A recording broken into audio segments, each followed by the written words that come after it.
What's up, everybody? Chris, we're here, founder of Pollinate Trading and Pollinate.capital. But that's a to be released project I'm currently working on. I've been getting hit up because I did some analysis on Bitcoin futures with market profile, and it's something a lot of people hadn't ever done before or seen before. So, hey, good on it. Let's go for it. Let's keep an update. Let's see where we're going. And then we'll take a general look at markets altogether. Here we are.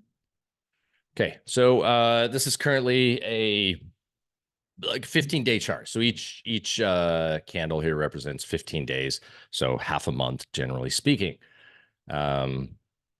This month it'll be 29 because of the leap year. Cool, lucky us. And what we can see is Bitcoin, which what I use here, this is basically the signal to say, okay, it's crypto season. We're on. And we're going to be on for the next like 18 months or so. And we are still definitely in that. What's interesting and lovely to see is pretty much since November, after that, shoot up October, November, Bitcoin has just really been sideways. So overlapping, we can see this 43,000 is a lot of value. If we were to go back, you can see that that's about the midpoint between the run up in 2020 to the peak in 2021, back down to the bottom in 2022. So it's kind of right there in the middle. If I was to do like a fib on it, yeah, look at that. That's right there, 50% fib area, meaning there's not a lot of nobody's really off sides here. Nobody's too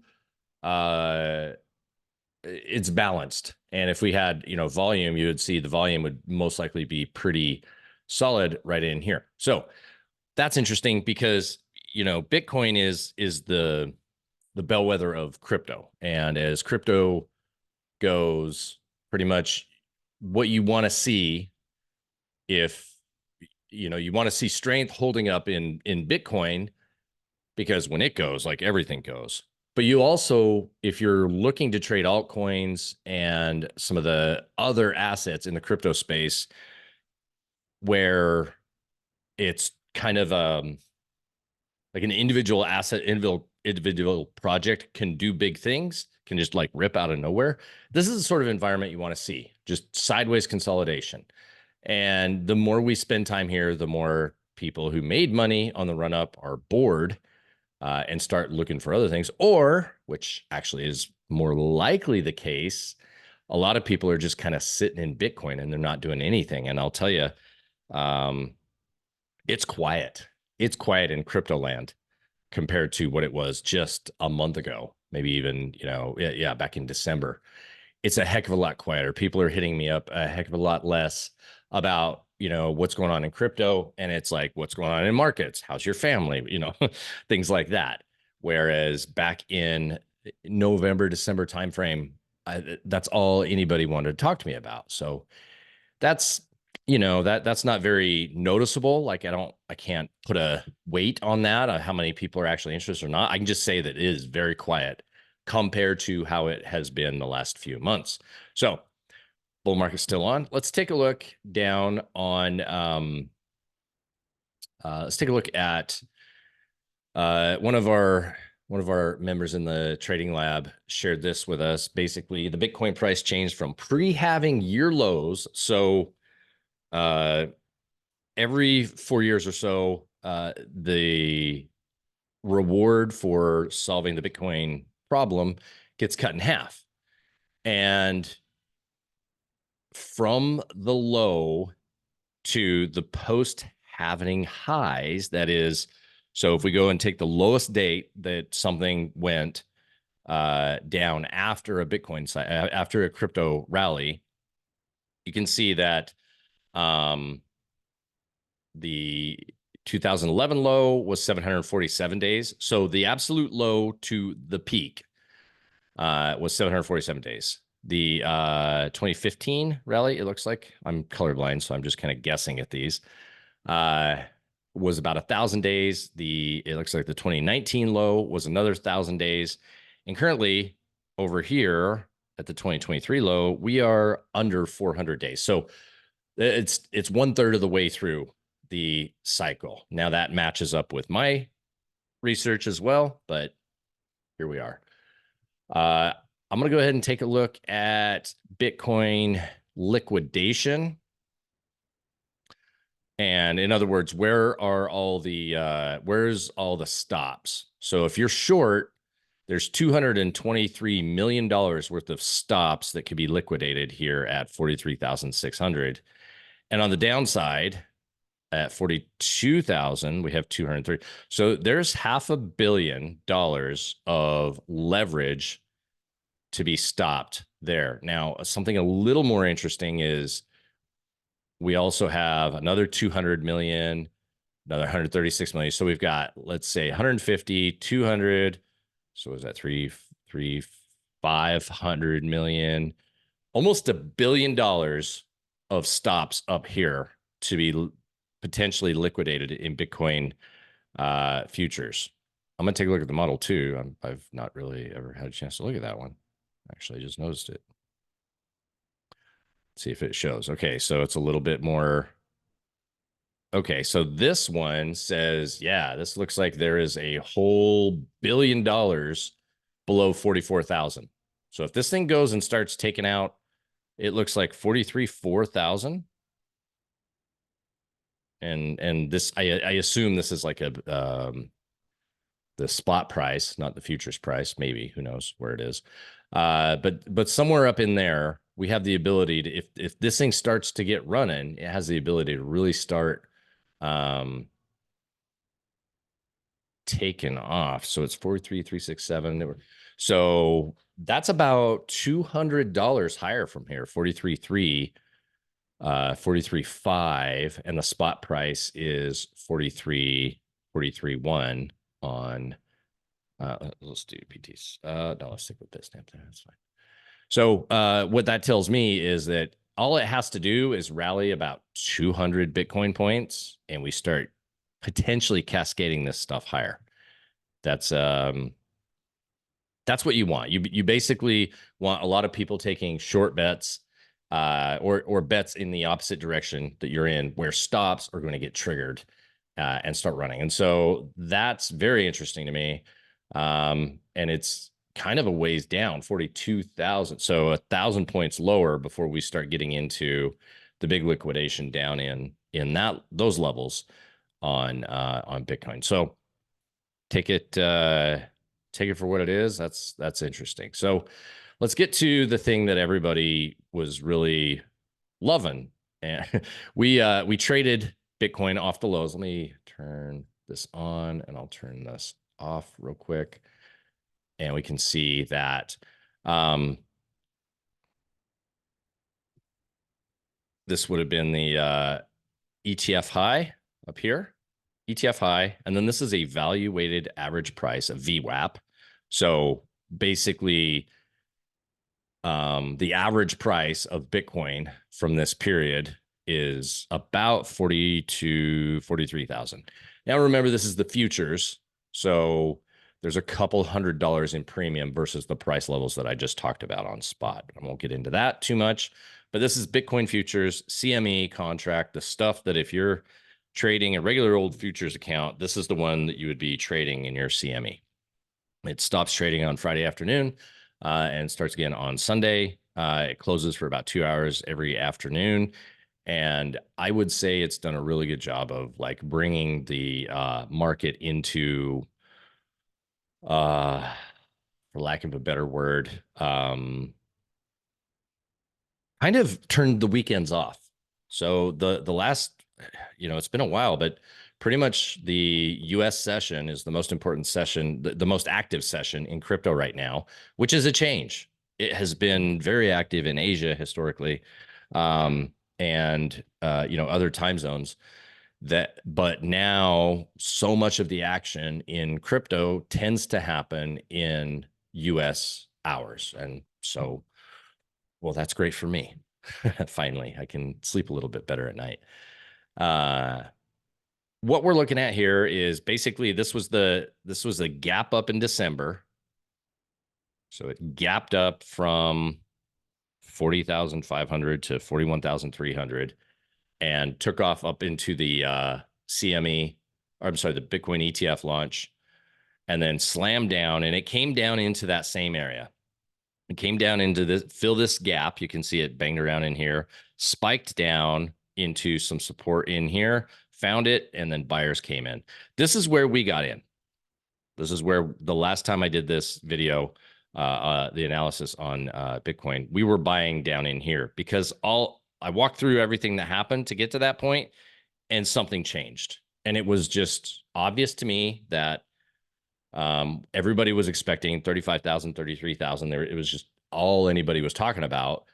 But this happened, and this was the changing character. This is how it pulled me into the trade. We got long. We rode it up into here. The highs trailed out there, and at about 43,000, which is currently the point of control for the year of 2024, where the most amount of volume has traded. That's about where we got out. So it turned out that we did it pretty decently. From there, we've left some things in the past that we took off a little too quick, and we've been going sideways since. That's one way to fill a price level. We can, with that sort of, with a quick move up and a sideways trend holding, the more we hold up here, the more we stay up there, the less important these actually poor lows and gaps and everything potentially could be. Not always. Now, also, this is another VWAP. So from the absolute bottom, this is the average price that anybody who bought from here, the average price that they are in now is 42,230. So, and we have come down and got in that general area, but it rips up every time, and we get right back above the higher one, the ETF VWAP. So it's interesting to be above the point of control. It's interesting to be above both of these VWAPs since the ETF. It's interesting that we're holding everything here, and nothing's really gone. Now, if we're looking at it, we still have, my targets were, I was looking to get about up into this 44 area, which is about where we hit it. I was looking actually to get into those gaps and fill it. We didn't quite get it yet. So, and that's why I trailed out. But I mean, we nailed it. Like that was pretty much what, 40,000 to 44,000 or so, 44,200 or so. Nailed that trade on leverage with futures, just a home run with no pain. There was no pain to be had. The only pain we started to get is when it started to pull back, and we just trailed out. Basically, we trailed out of some winners. Since then, there's been no trade for a swing trade. Now, day trading, working good. A bunch of other things you can do there, but we need to clear out some stuff first. So let me pull my TPOs here, and it's not the most advanced charting of the market profile, but it works. It works quite well for me.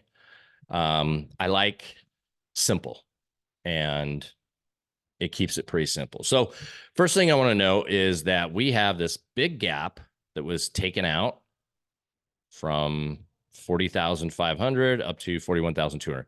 For regular trading hours, that gap took off. So there is still the potential to come down and fill this gap, but you can see with our volume profile here, volume was traded there. So who knows? And then also we have a poor low down here. And what poor lows are, we talked about this in the last video that I did, market profile. You want to see a single letter. Okay. Each letter represents a 30-minute block of time. And if you have a single letter and a spike, like boom, boom, boom, boom, and then it reverses up, that's like that signals that everybody that was trying to sell sold, and buyers came in and aggressively moved it up. Okay. That didn't really happen here. That came down, it did come up and close here, but it wasn't like magical. And that also left this little gap area here as well. So, it isn't to say that we are done. It's to say that there is still a potential to go down and visit these areas. And, ultimately taking out that low would clean up that gap. There's a few other gaps further that, down lower end that might be interesting as well. But for now, we've got, you can see that if you look at the volume profile, this price gap just fits right in with that volume gap. That's volume right there, where there's a opening in volume. And each time there's a little opening in there, you tend to see some of these gaps. There's another one here. Now we're up to, so we gapped up, left to poor low, left to poor low, left to poor low, left to poor low. Again today, I think we left another poor low today. So there's no shortage of reasons to get lower from here. Go down and clean up all this stuff. Very, very easy way to do that. Same time, we have a poor high up here. So Monday's high, last Wednesday's high, those are both poor. We have a single print price gap here. Single prints are these things where it's just one time frame in the middle of an array of time. So where it spikes at the bottom, like we had over here, this is very indicative of like bottom action. But when you have single prints in the middle, that means traded down here and then just sprinted all the way up to the top and then hung out here. And so that's why we come down and we cleared up that area over here. So single prints are things that we tend to, the closer we are to a single print, the more easy it is to go back and visit and clean those up. So as far as this is concerned, that part's cleaned up. This one's still mostly open, and you can see volume is weak there. So that might be a target. But also, we have a lot of single prints up here from when the ETF was launched, and also when the news was launched, and it just straight down. So there's some price gaps up here as well that are going to serve as targets. So what does all that mean? In essence, we are smack dab in the middle of everything. Bunch of targets up above, bunch of targets down below, and all we're doing is basing sideways. We keep putting in these poor lows, which would indicate there's reason to short this thing. All these guys who are short with their stops up here believe that to be the case. And there's a bunch of people who came in and bought the absolute low over there like we did. And they're still in it. They're still there. Their shorts are just kind of waiting. They're not, they're not running to do anything. Their stops are at the lows. So, so here, their stops are like right in here. Okay. And then so for context, right? Here's the stops for the shorts. And then here's the stops for the longs. So you got, in essence, you got very weak hands up here because any little spike will take them out. And that could rush through all this liquidation. That means when these prices get hit, then the holders of those leveraged shorts are liquidated, and they have to either there's stop orders there. There's also buy orders, people looking to buy to get long up there. That's another thing. But in either case, it's buy pressure. It's buy pressure up here. It just means there's a bunch of buyers, whether they're covering the shorts or they're buying to go long. Down here, see how much further lower this is? This is anybody who's long from the lows being in it. And what we would consider this to be, down here in this place, diamond hands, and then up here, call this lettuce hands. So they're gonna get stopped out and ran. Not that they can't. It's just that they have leverage up on that trade, and their broker will liquidate them, or there are buyers who want to get long on a break through that area. Okay, so but this is pretty much the layout right there. We, below 30, whatever we got down to 38.5, below 38.5 is where it gets like, we can come down into some other areas. But above 44,000 or so, which is, 800 points from here. So what is that? 5,000 points and 800 points higher.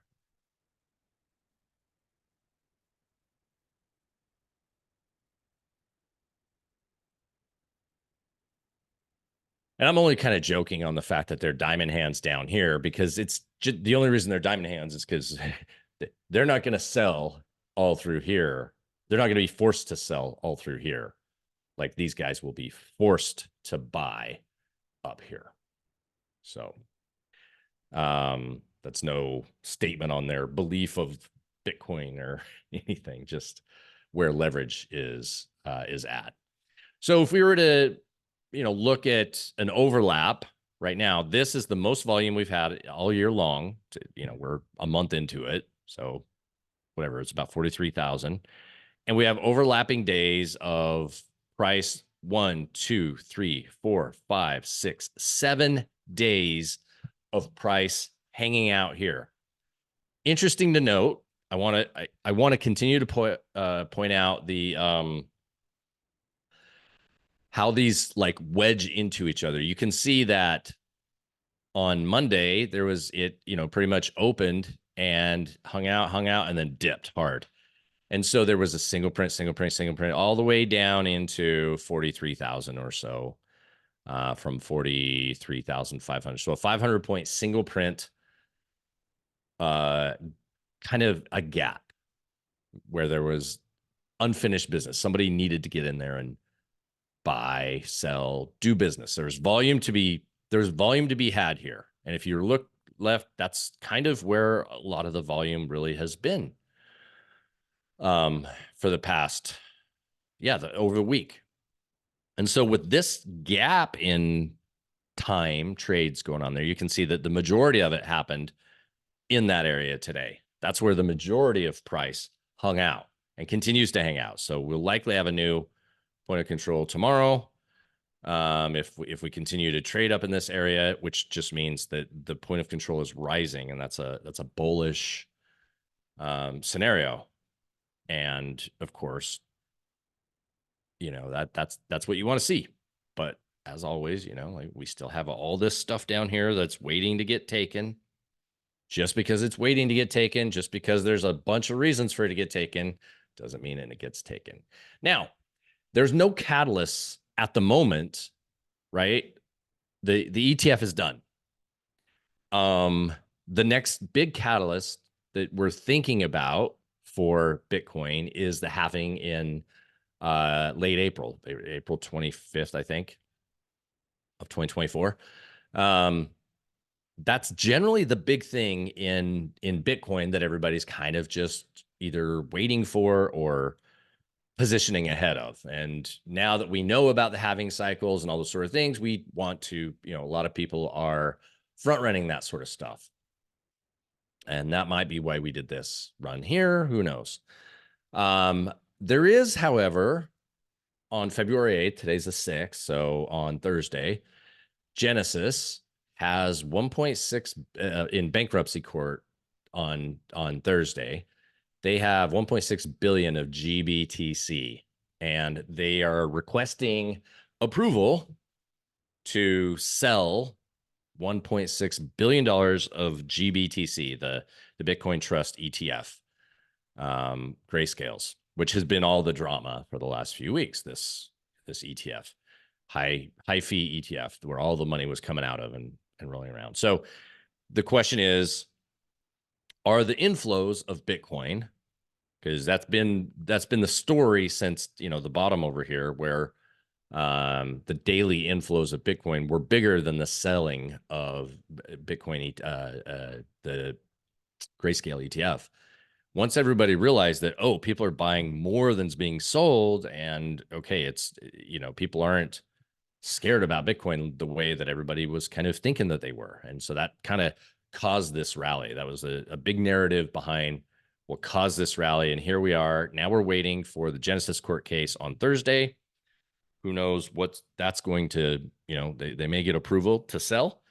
If they do, they're lettuce hands, right? And so we know that if that's the case and the demand for Bitcoin that day or until they're done selling, if the ETFs and whatever can't keep up demand on that sort of thing, then yeah, guess where we're going? We're going to look at this one. We're going to look at this one. We're going to look at this one. This is probably a spot to really be paying attention to because we haven't been there yet since we left it. Single prints right here, 41,000. And then of course there is this like gap right around in here, 40,500, and another one down at 39,000, and of course a poor low down there. So if crypto gets spooked and this selling kicks off, then yeah, we could see these levels get cleaned up pretty quickly. At the same time, who knows what comes of that? What if the news comes out and they say, yeah, you can sell to pay off your debts, and they do, and somebody big comes in with 1.6 billion to buy it all, and then the regular flows take over, and it's not really as bearish as everybody thought, and we're off and running, and we can go see all these areas up here, these single prints higher. All those things are possible. What's really most notable right now is that we are just in the middle of no edge territory. When something changes, so the same thing that got us into the trade all the way down at like 42,000, I think, down in here, 40,200, sorry, at 40,200. The same thing that got us in the trade down there was the change in character. When I'm talking about changing character, you can see, if you just look at, it's just, you can say 44,000 down to, like 42, let's call it 42,000 or so, probably like closer to 43,000. So 44 to 43,000, generally speaking, 42.7, let's call it, to 43.9. Yeah. This area right here, if price keeps banging around in that area, there's no edge. There's no edge. If something changes, if we spike up and reverse and come right back in, that might be a little bit of a tell, and we'll look how those prints go. Spike down and come back up, that might give us an idea.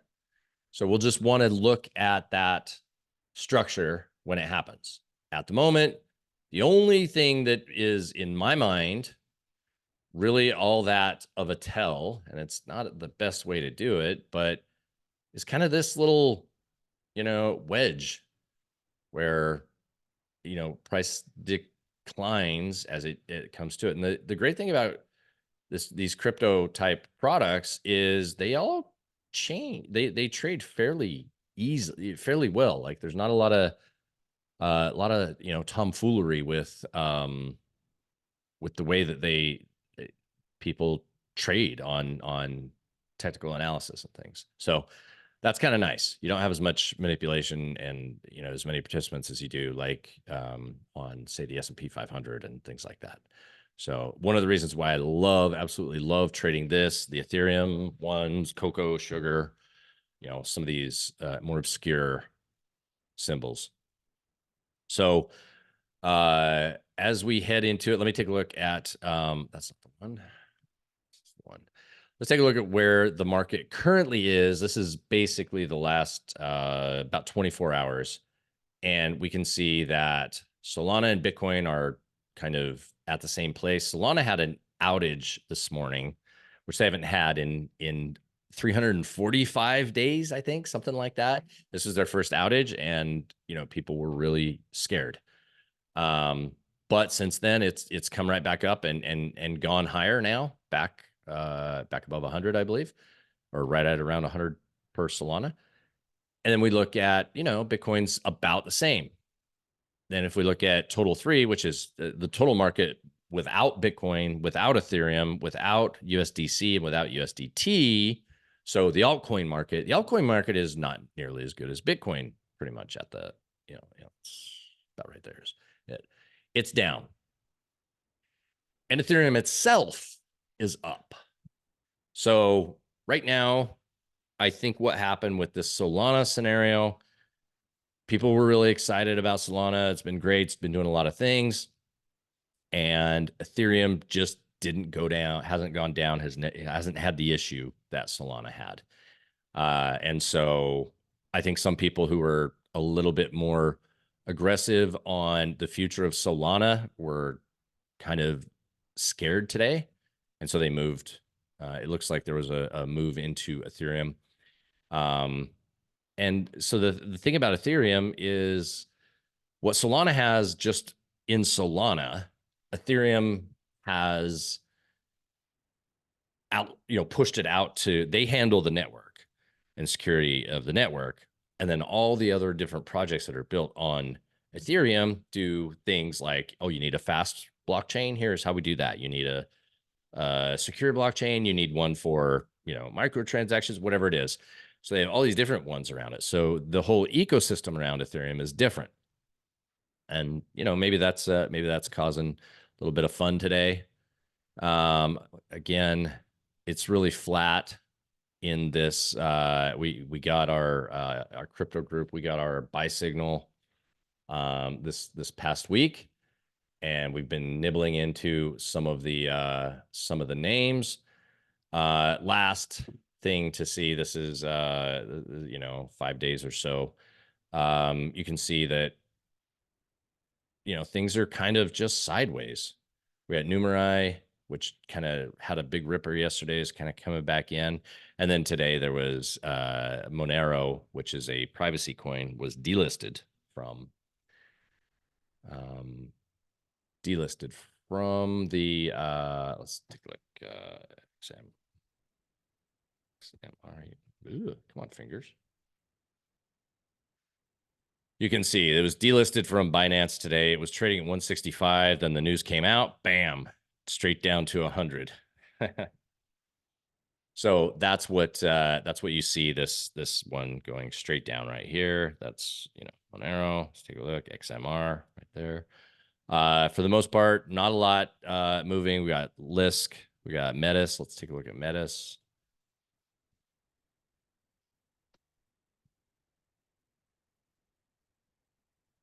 Which is part of Ethereum. It's a DAO on Ethereum. It's actually Ethereum, Vitalik's mother project. So